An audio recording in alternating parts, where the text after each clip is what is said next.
Sarasatim Vyasam Tatoja Hodirat Neshta Prayashu Badreshu Nityam Bhagavata Sevaya Bhagavati Utamashiki Bhaktir Bhavati Naishtiki Nigamal Kapaturu Garitam Param Shukumukaramita Javi Samitam Pibata Bhagatam Rasamalayam Mahora Horisika Bhubi Vakaham Krishna Sadamapagate Damagina Karonesta Dvishamasha Parana Kodunodiram Ramapiya Dabhishuta Vishutam Vibhu Samyapyati and Abidam Viduksaram Pragyahidu Moran Sanklesha Nabanamasanti Nanyataham Hey Krishna Karuna Sindhu Dinu Bandhu Jagatpate Gopisha Gopika Kanta Radha Kanta Namostute Jayatam Surito Bhangur Hangam Hamamanir Mater Gati Matsabasha Parambo Javarada Namadana Mohano Sriman Rasam Rasaram Vamsipada Karsan Benu Shanupagog Gopaneta Sriyasanaham Divyad Vrindaranya Padrumada Srimad Ratnagara Shima Shanishto Sri Shri Radha Shila Govinda Deva Prasadabi He Sevi Manush Manami Namo Brahmani Devaya Go Brahmani Taya Chadikari Taya Krishnaya Govindaya Namo Naham Mangalam Bhagavan Vishnu Mangalam Gudhadvija Mangalam Padiri Kuksho Mangalayatano Hiri Om Narayanaya Vidmahi Vasadevaya Dhimahi Tano Vishnu Prachodhyate Om Mahadevi Cha Vidmahi Vishnupadi Cha Dhimahi Tano Vishnu Prachodhyate Namo Om Vishnu Padaya Krishna Pastaya Bhutare Shrimati Bhakti Vedanta Swami Tanam Namaste Sarasati Deva Guru Hari Pachari Nirvashesa Sanyapati Praskita Sri Krishna Chaitanya Prabhu Nityananda Shri Advaita Gadadhar Sri Vasadi Gaur Bhaktavindam Hare Krishna Krishna Krishna Hare Hare Hare Ram Ram Ram Hare Hare.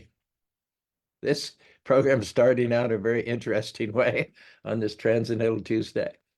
For the first time that I can ever remember, our stalwart, consistent, never fail, never miss Rob didn't jump on or didn't ask to be admitted.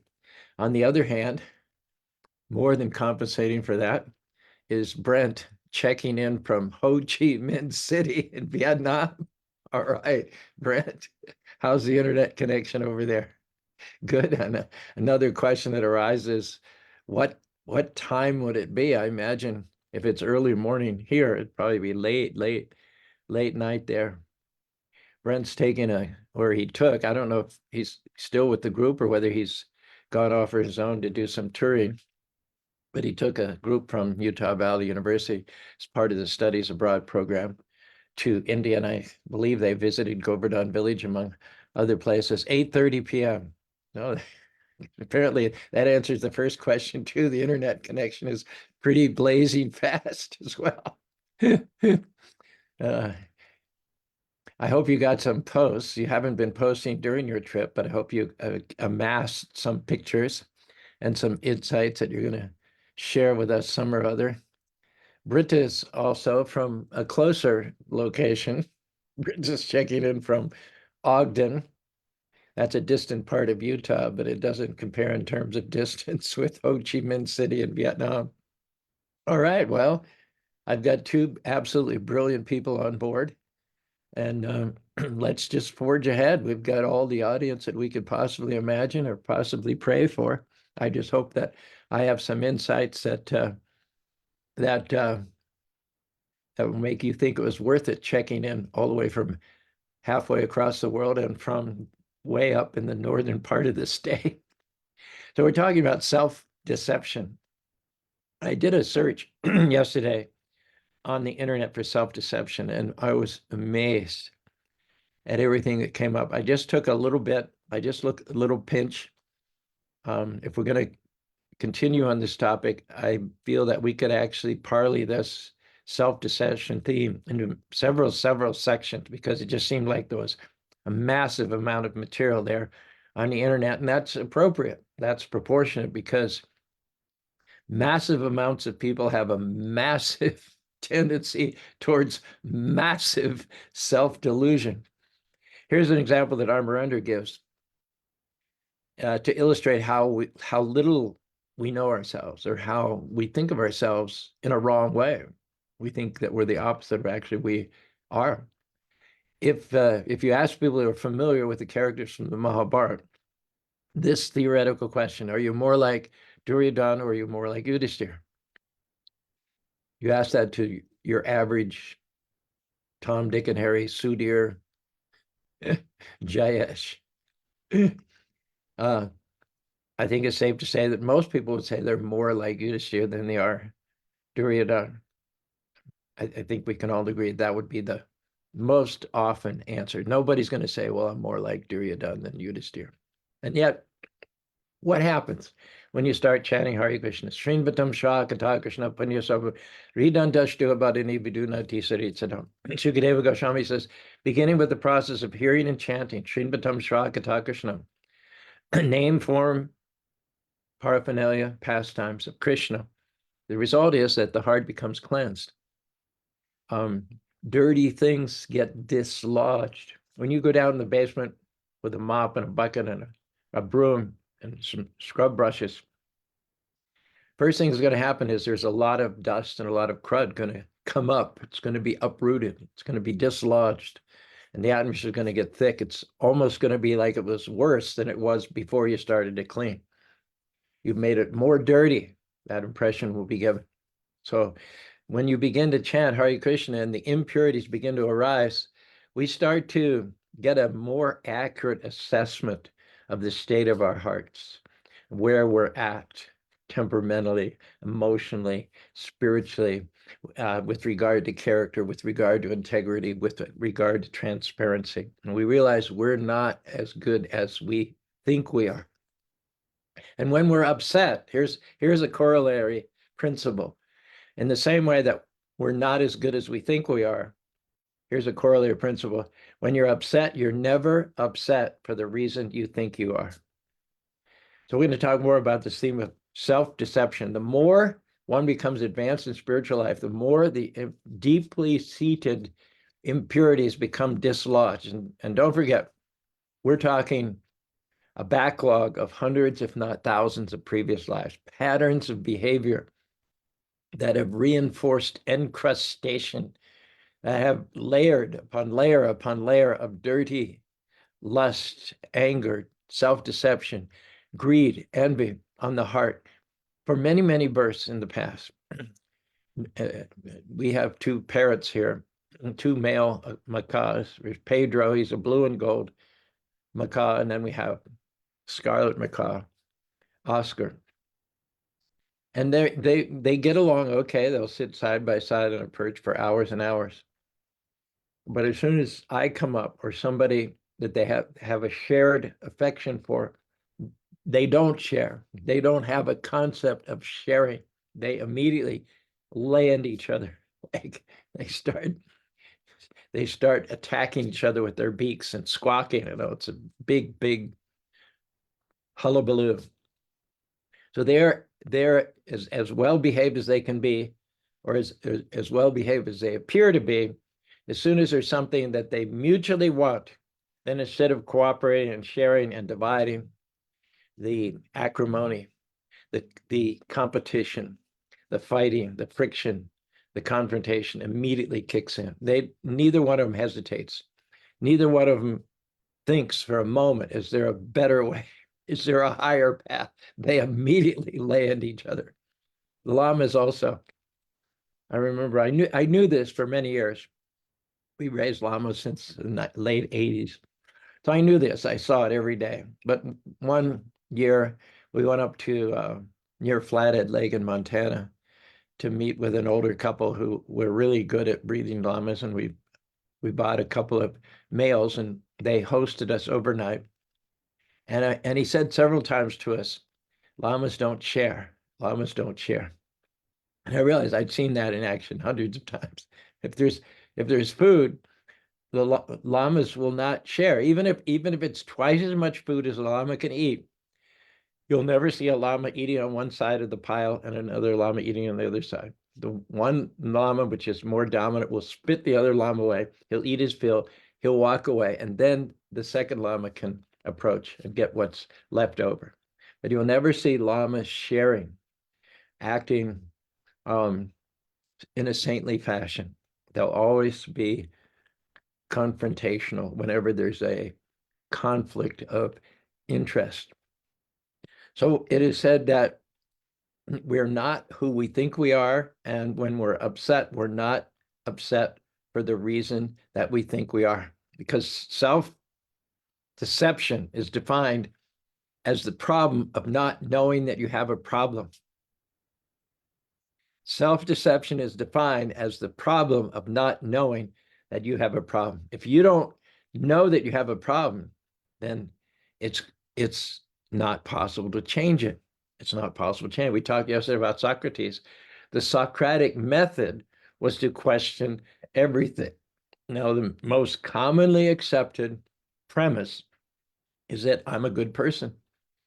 So Socrates would question, he would take that premise, I'm a good person, and he wouldn't say anything directly confrontational or directly provocative, but indirectly, he would get the person in the course of answering his questions to admit that that person had no idea what kind of a person they were, that they had no idea that they had a huge problem.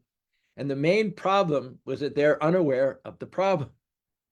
And Socrates would tick people off so much because he would overturn their very conceptions of themselves. We go through life with smugness, with condensation, with certain premises and axioms which we take for granted. We don't even question them. But Socrates questioned everything. He ticked everybody off, especially those who are smug and complacent, who generally speaking happen to be those who are most in power. And so they condemned Socrates to die, to drink poison. And at the same time, they said, you know, all you have to do is recant, pay lip service to the status quo, and we'll, you know, you don't have to drink the poison. We'll rescind the order. But here's the difference between someone like Socrates and the ordinary person. For Socrates, life is art. His life was a work of art to be fashioned, to be sculptured, to be painted, stroke by stroke, day by day, decision by decision. Socrates organized his life around principles of character, principles of self-examination, principles of discovery, and he did not compromise because according to Socrates, life is meant for examination. You need to look at everything, not assume anything, not take anything for granted, especially when it comes to our own characters. Your character is something that as soon as you stop working on it, it degrades. It slides down. And how concerned we are about other people's character. We wish somebody else would not be so argumentative. We wish someone else would be more honest. We wish someone else would be more loving, more soft, less abrasive. But how many times do we turn the spotlight on ourselves, look at our own shortcomings? We're always talking about others, commenting on others with the wrong assumption that we have nothing wrong with ourselves.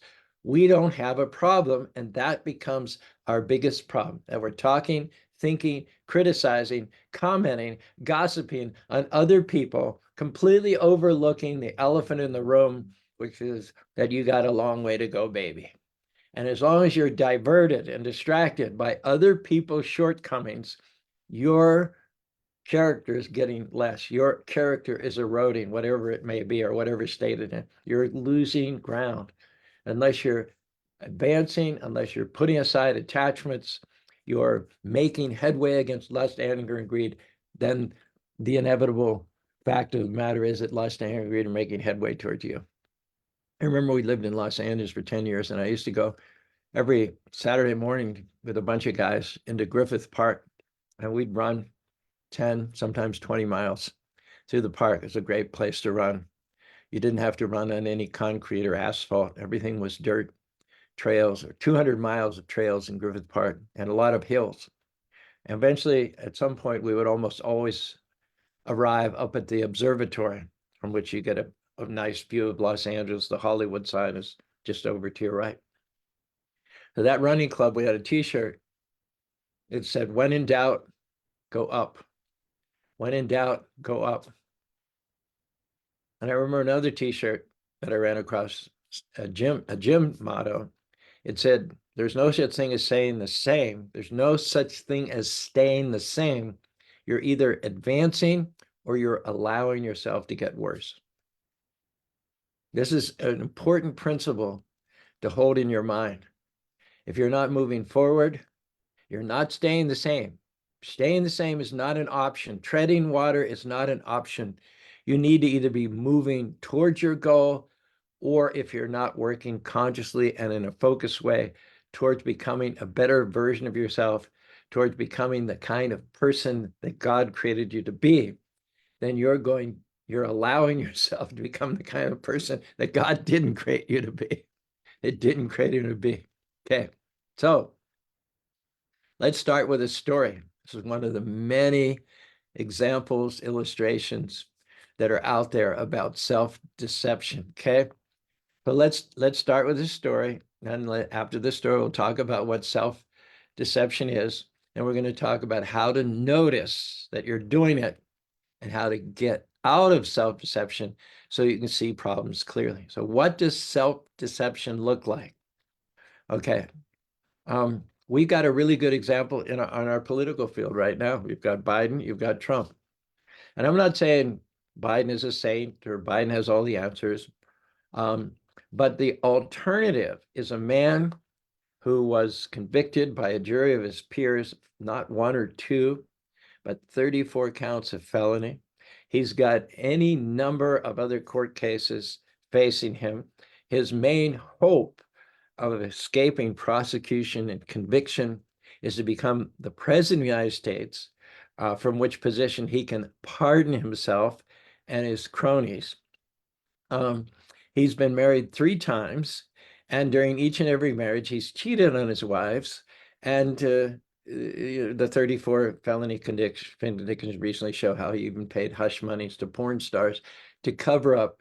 And it wasn't that he paid to cover up so that his wife wouldn't know about it. Apparently he didn't care about that. He only covered it up so it wouldn't come out during the 2016 elections and threaten his ascension to the executive position.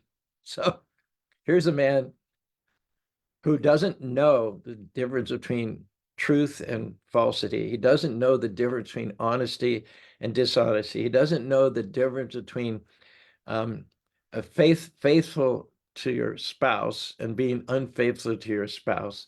He doesn't know the difference between proper accounting from a business point of view and cheating, cooking the books.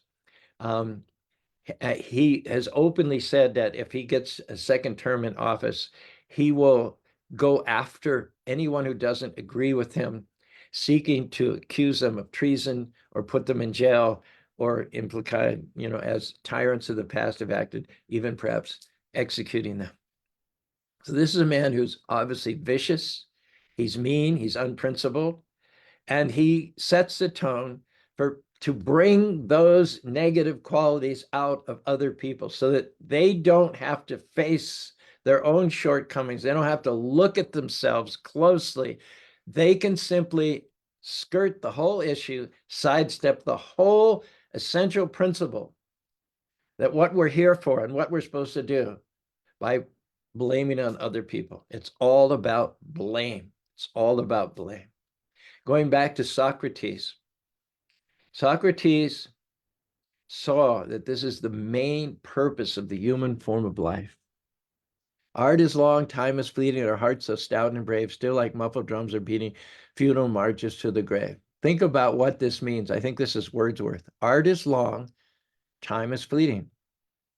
That means if you're living by principles such as self-examination and self-betterment and self-improvement, you're going to have to go the long term. Art is long, time is fleeting. That means it's a endeavor, it's a work in progress that extended back into your previous lives, continues in the current life, and will extend into your future life as well. So a person who is working on their own self-betterment does not compromise that endeavor, that ethic, for some temporary safety or shortcoming. Socrates had any number of options to get out of drinking poison, But if he wanted to make his life as art and do the right thing and set an example for future generations, he did not acknowledge, he did not even think about, he did not even flirt or even passingly consider those options, which would have saved his skin. He could have dragged on his life for 10, 20, 30 more years. He could have more meals. He could have had more philosophical conversations. A lesser man would have justified making the compromises. Well, I get to eat more. I get to enjoy more. I get to have more sense gratification. Or on a higher level, I could have more conversations. I could have more insights, more creativity, and I could plant seeds among other people. However, his life would no longer be art. He would have sold out just for some temporary, short-term gratification. So he would have rather drunk the poison and made of his life a masterpiece. And it's interesting that in the description of Socrates' last hours, he was still questioning. He was still using the Socratic method. He was, amongst all of his followers, he was the most cheerful. Everyone else was down and depressed and morose. But Socrates was cutting jokes. He was at the top of his game because he'd lived with integrity. He'd lived his life as art, and he was going to exit the same way. And thousands of years later, we look to this example. And who was in that audience there? Who was in that audience? A student with the name Plato. Socrates, Plato, Aristotle. He set an example. He was, in a sense, an acharya in a disciplic succession, which gives us the three most shining lights in all of Greek culture and civilization. Greek culture and civilization, it's taken for granted. It's very, very high, very sophisticated, very elevated. And the three names that come to mind are Socrates, who was the guru of Plato, who was the guru of Aristotle, and so on and so forth. Well, Socrates was cheerful. He was putting a period to a life that was ideal, that a life that was lived according to ethics, according to principles, a life that was lived to art. Now, the body we've been given, the short lifespan that we have, 60, 70, 80 years, that is not an end in itself. Life is not just meant to be extended or dragged on. It's not the duration of your life, but it's how you live your life. It's the donation. Someone said, it's not the duration of your life that counts, but it's the donation of your life. Sankaracharya lived only 32 years. Lord Chaitanya Mahaprabhu lived only 48 years. Jesus Christ only lived 32 years. Their lives were not long in duration, but look at the impact. Look at the effect they had. That means they did not live their life for short-term sense gratificatory temporary goals. They lived their life on the point of principle. And so we're looking at a presidential candidate who is unprincipled. I saw among some of his followers yesterday, one man said that if Trump were to stand on the White House steps, if he were elected as president and stand on the White House steps and murder openly in broad daylight and flagrantly one of his enemies, I would still support him. If I knew he was going to do that in the future, I would still vote for him. This is not life as art. This is not principled life. This is not life as it was meant to live. Life like that is not worth living. That's why it says, Krim Parmata Shibuhiya Bahudiriram. Sukadeva Goswami says right in the beginning of the Bhagavatam, better a moment of full consciousness, better a moment of full clarity, full honesty, full revelation, full disclosure, full insight into into where I am and how much further I need to go from where I am and where I need to be. Better a moment of that sort of clarity than a whole life lived in self-delusion. This is Kali Yuga, it needs to be said. This is the age of quarrel and hypocrisy. Quarrel and hypocrisy. It's the greatest hypocrisy that the front runner, the person who leads slightly in the polls, is out there with the clear intention to enrich himself and to cheat as many people as possible. Any words that he says about doing others good or doing good to the country have long been, and many, many times over, contradicted by his actions. His actions contradict every single one of his words. Man is known by his actions, not by his words. When he speaks one thing, but he has every intention to do it, that is the definition of hypocrisy. And we have the poster boy for hypocrisy. And again, I'm not saying the other side is golden. I'm not whitewashing anything, but I'm just saying that as a prime example right in front of our nose of self-deception, we have a man who thinks he can lead the country, who thinks he has all the answers. He can't even have a successful marriage. He can't even have a successful business. He can't even be honest in his own dealings. He just rants and raves and blames other. He doesn't have an inkling of interest in self-criticism, self-examination. And this kind of an animal, obviously, is very attractive to other animals. Again, Sukadeva Goswami says, Shravid Varishtakari Samsitam Nayat Kanapato Jatu Nama Gaja Gaja.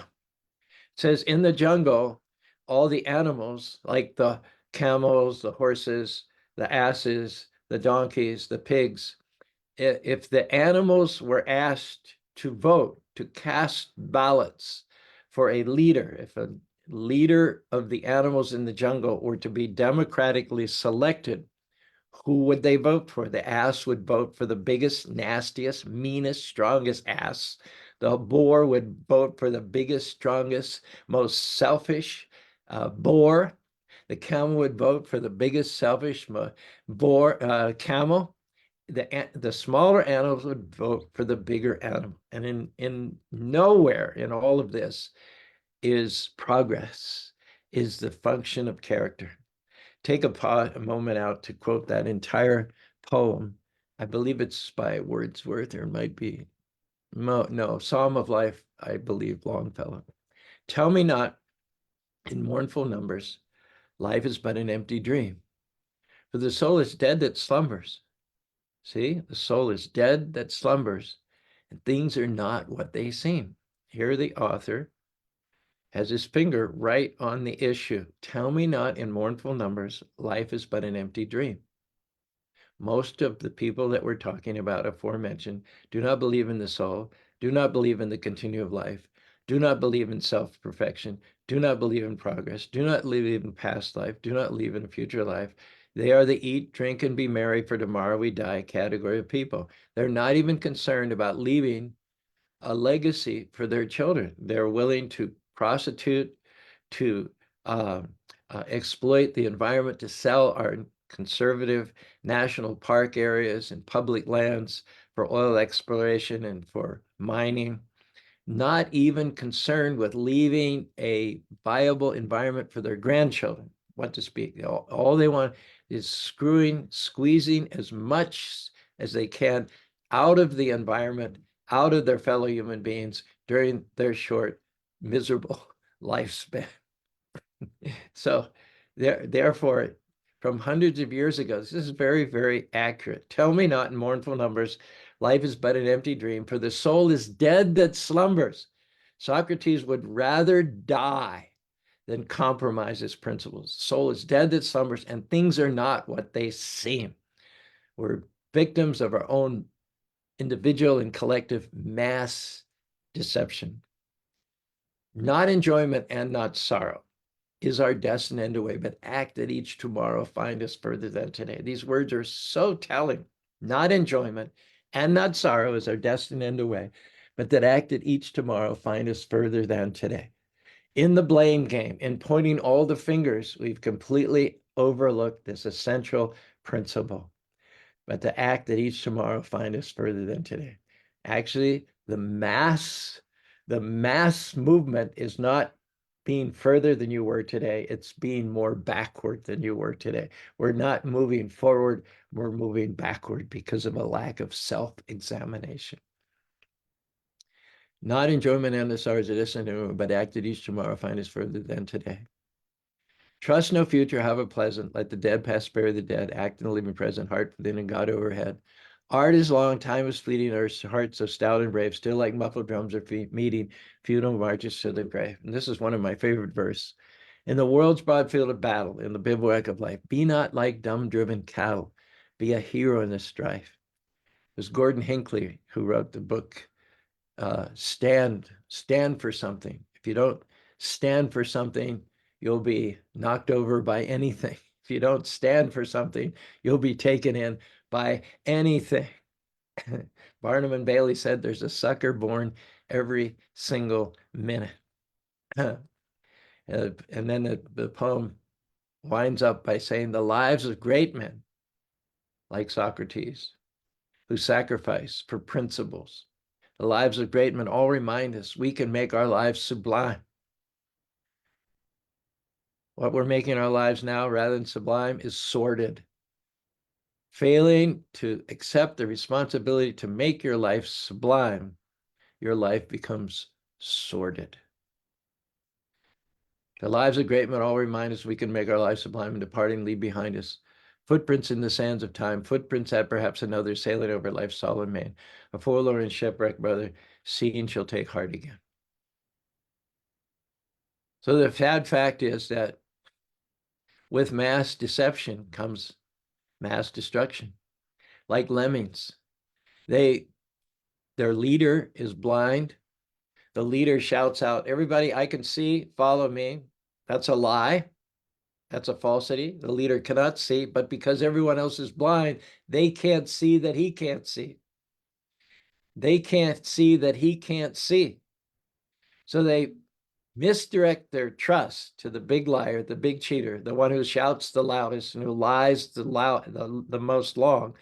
They believe that he can see because he says so, and then he takes off lickety split, hell bent, and they all follow the sound, the voice of the leader. Follow me. I know what to do. I know how to make the country great again. Blah blah blah blah. They tune themselves into his voice.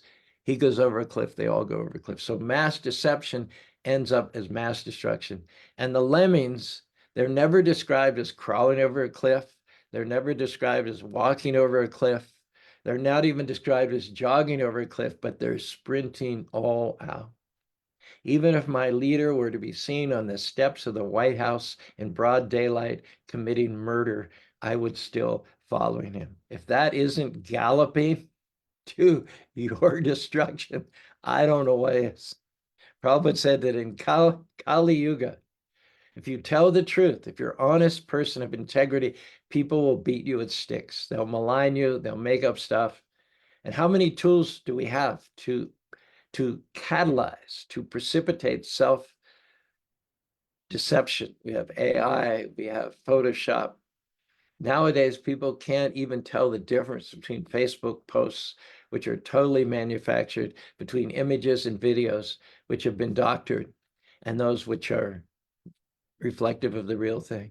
So Prabhupada said that in this age of cruel and hypocrisy, who tells the truth will be persecuted, will be beaten by sticks. Who is the biggest liar will be carried on a palanquin and honored. So I think we have time here to cite one example. I may not be able to finish discussing it, but let's introduce it and then maybe we'll be able to revisit it tomorrow. This is a story from a book called Leadership and Self-Deception. At night, excuse me,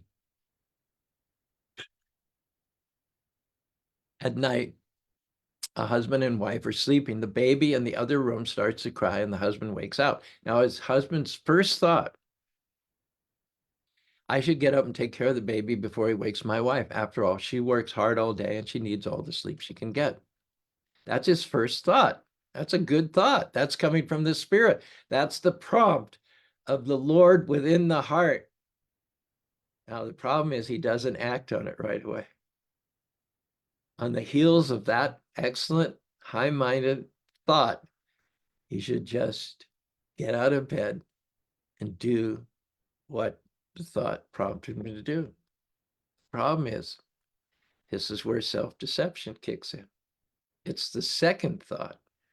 You don't listen to the first thought, which is the prompt of the all-loving Supreme Lord from within your heart, but you listen to the second thought, which is a little louder, a little bit more raucous, a little more self-accusatory and self-indulgent. The first thought is the victor thought, and the second thought is the victim thought. The first thought comes from Krishna, who has your best interest and the best interest of your wife and all living entities in mind. And the second thought comes from Maya, which is duping you into thinking that your self-interest lies in not acting on the first thought. And here's what Maya whispers to you. His next thought is, well, yeah, my wife works hard, but I work too. I work all day long. I have to go in the commute and traffic coming and going. I have to deal with office politics. I have to worry about getting laid off or demoted. I have to jostle for a promotion. Sometimes I have to get up early at 5 o'clock, take the commuter train into New York in order for a meeting. Why should I get up? My responsibility is to go out and earn money, and so we can pay the mortgage and put food on the table. I need all the sleep I can get so that I can function at my job. In fact, I just reminded myself I have a big project to complete tomorrow. Now, what happens?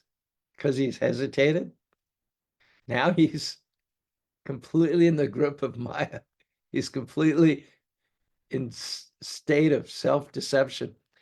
The baby continues crying.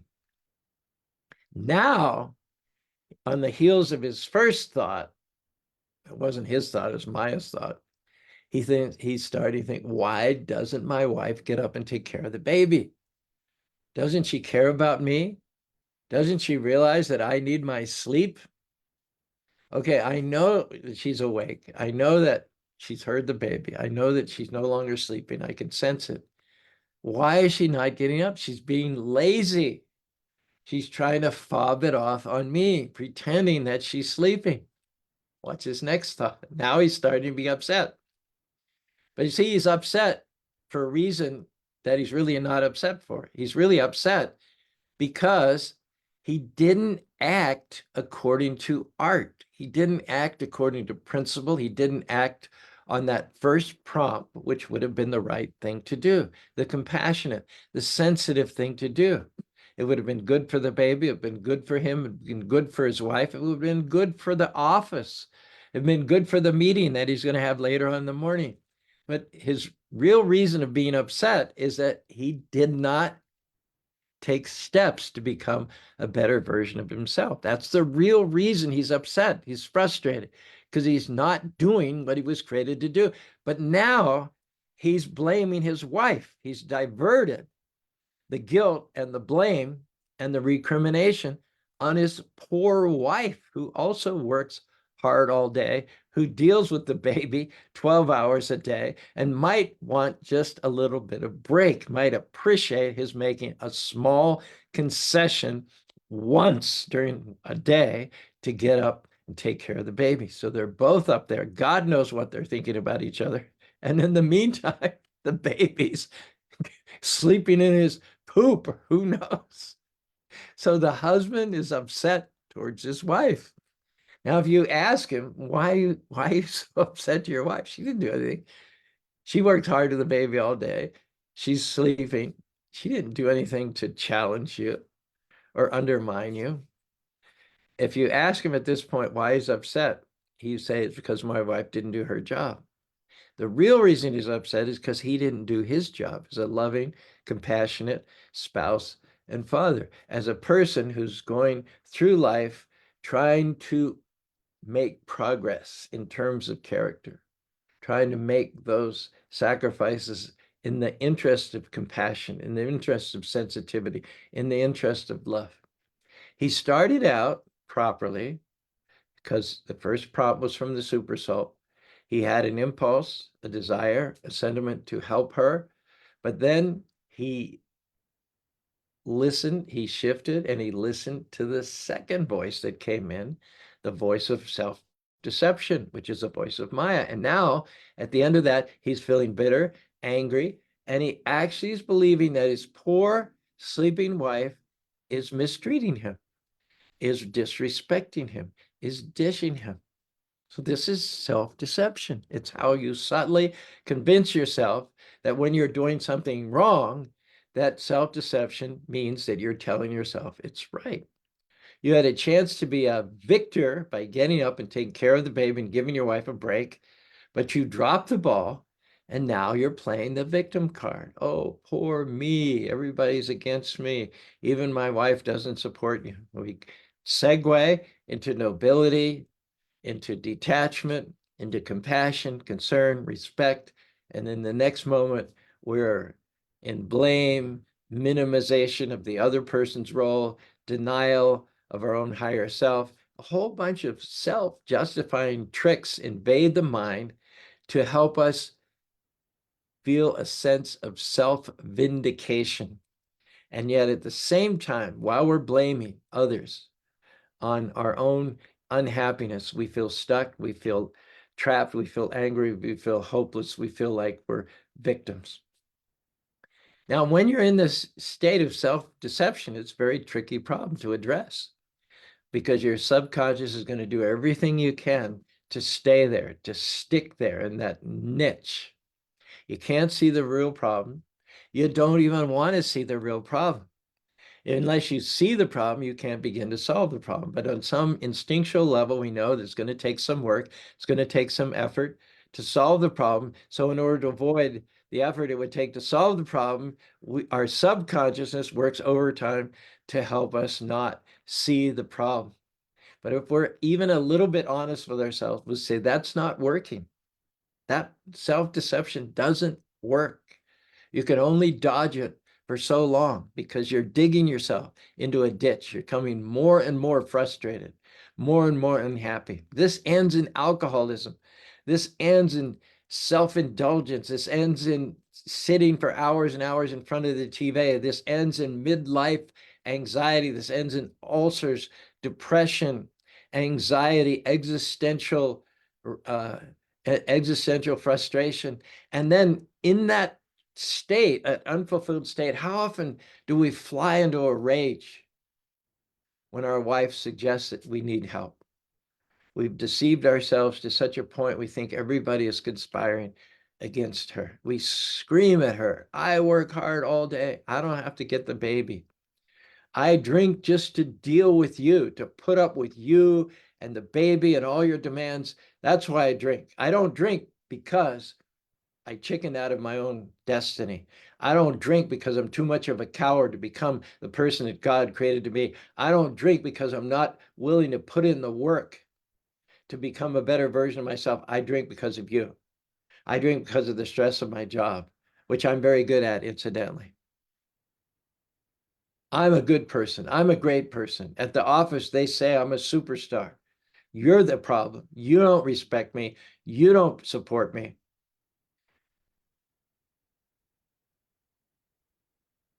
Another example, a common thief, a petty thief. What is the mindset of a petty thief? It's self-deception. He thinks that anything that's hanging around unattended, if it's not guarded, if it's not locked up beyond his ability to break the lock, is his. He walks along the street, he sees a car with the keys in it. He's saying, oh, he immediately thinks this is mine. He steals whatever he can that's not guarded or locked up. Bike, cell phones, whatever. And what is his justification? He says, well, it's their victim's fault. It's their fault for leaving the car running with the keys open. It's their fault for leaving the front door unlocked. It's their fault that it was so easy for me to go in and burglarize their apartment. And they deserve to have things stolen. I don't have anything. They have everything. These stuck-up rich people, they've got more than they need. They deserve to have stuff stolen from poor victims like myself. I'm doing them a favor. I'm doing society a favor. You see, the problem is that the thief, the victim, the husband, whatever it is, they don't see that the problem really is in themselves. They don't The problem is they don't see the problem. How do we get so messed up? How do we all get self-deceived? The simple answer is that we all have flaws, we all have shortcomings, we all make mistakes, we all mess up, but we also want to like ourselves and feel good. So the easiest path to liking yourself and feeling good, at least in the short term, certainly not the long term, is just to lie to yourself about how good you are. Sure, I'm more like Yudisthir than Duryodhone. The fact of the matter is you're a whole lot more like Duryodhane than you are like Yudishtir. You're not at all like Yudishtir if you're an average person, but you're very, very much like Duryodhane. You're better at deceiving yourself even than you are at deceiving others. In that original story, the husband originally, he wanted to help his wife, but then he did not act upon it. He did not seize the opportunity. Soon as he did not act upon it, he felt a sense of guilt. Instead of the satisfaction and pleasure from having gone out of bed and given his wife a hand, in the lieu of that, he started feeling guilt. And then because he wants to like himself, he started justifying the guilt to make the guilt go away. And he manufactured a scene of seeing his wife in a certain light to make himself look good and her look bad, to make himself seem right and her wrong. And before long, he is awash in feelings of righteous indignation, victimhood, and irritation towards his wife. If he just honored that original sense and been open and tuned and willing to act on that prompt of the supersoul, he wouldn't have felt the guilt in the first place. He wouldn't have felt the need to build a wall of anger and self-justification around it. So let's stop on that note today. And tomorrow we'll ask the question, how does self-deception impact us? So thanks very much for joining us. Rob is absent today. We feel like, wow, that's unusual, highly unusual. But Brent checked in all the way from Ho Chi Minh City. So that's certainly a heady thing. And from Ogden in the northern part of Utah, we have the brilliant poet and lyricist and writer and teacher and mother and wife, Britta Stump Vaibhavi. Also speaking about wonderful wife, Vaibhavi spends her whole life in sacrifice and service to others. Noah's from Las Vegas. No, he's from, I think when we used to do Riverside, San Bernardino Festival of Colors, Noah would check in. So correct me if I'm wrong, Noah, you're from Southern California, Inland Empire, if I'm not mistaken, if I'm not self-deceiving myself. Rita echoes our point. You're either ascending, you're getting worse. She says big truth in capital letters. And then, of course, she quoted, let's see, I'm pretty sure that's going to be Longfellow. Let's check it. She gave the, oh, yeah, Longfellow. Yep, the Psalm of Life. Brent from Ho Chi Minh, you may be more like Duryodhane than you think by the way you act, behave, intend, and speak. Question who you are, observe yourself from afar. This is a poem. Examine your own character and life, and you may see that you are rife with internal illusion and strife. Focus on who you are created to be with integrity, so that your true self you might properly see. Very nice. If there's anything better than, restating or clarifying or sharing your own insights into truth, it is then to couch all that in poetry and higher vocabulary. So I'll read this once again. You may be more like Duryodhane than you think by the way that you act, behave, intend, and speak. Question who you think you are, observe yourself from afar, examine your own character and life, and you may see that you are rife with internal illusion and strife. Focus on who you were created to be with integrity so that your true self you might properly see. Very nice. And Britt again echoes a pithy little statement. It's not the duration, but it's the donation of your life. I think our so-called leaders say more about us than it does about them. I think you're absolutely right. It takes followers to make a leader. There's so many unprincipled, mean, vicious people in the world, but it takes mass self-deception to make them the president. And again, I'm not being partisan here. If I were to be partisan, if I were to make a partisan statement, I would have to say, yes, I do believe that Biden is the lesser of two evils. But I'm certainly not going to say that Biden represents good and Trump represents evil. It's not that simple. Um, uh, Brent says again, we may fall for immorality and autocracy in an age of quarrel and hypocrisy. We are prone to completely deceive when Maya and egotistical leaders are believed. Very nice. We may fall for immorality and autocracy in an age of quarrel and hypocrisy. We are prone to be completely deceived when Maya and egotistical leaders are believed. Yes.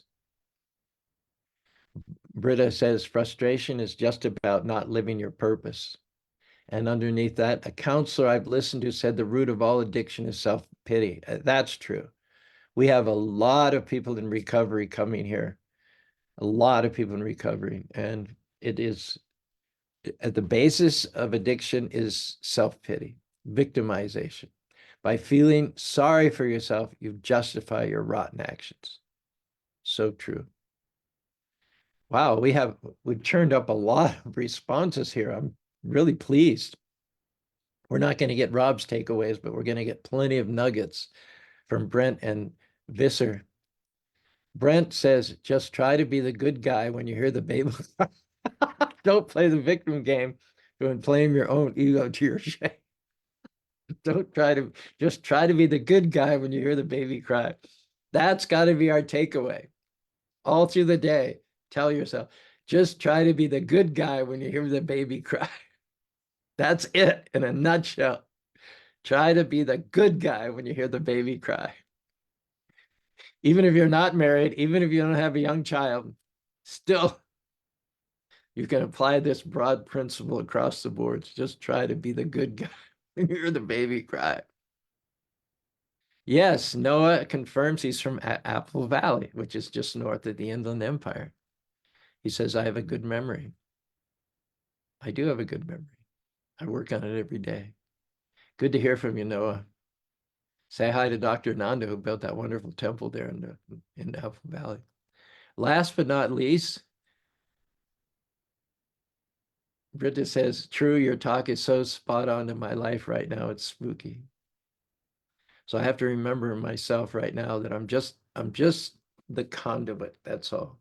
I'm just the conduit. Hare Krishna, Hare Krishna, Krishna Krishna, Hare Hare, Hare Ram, Ram Ram, Hare. Tomorrow we'll talk more about how self-deception impacts us. Till then, have a wonderful Krishna conscious day. Once again, you cannot chant the Maha Mantra too often. Hare Krishna, Krishna Krishna, Hare Hare. Hare Ram, Rama Rama, Hare Hare.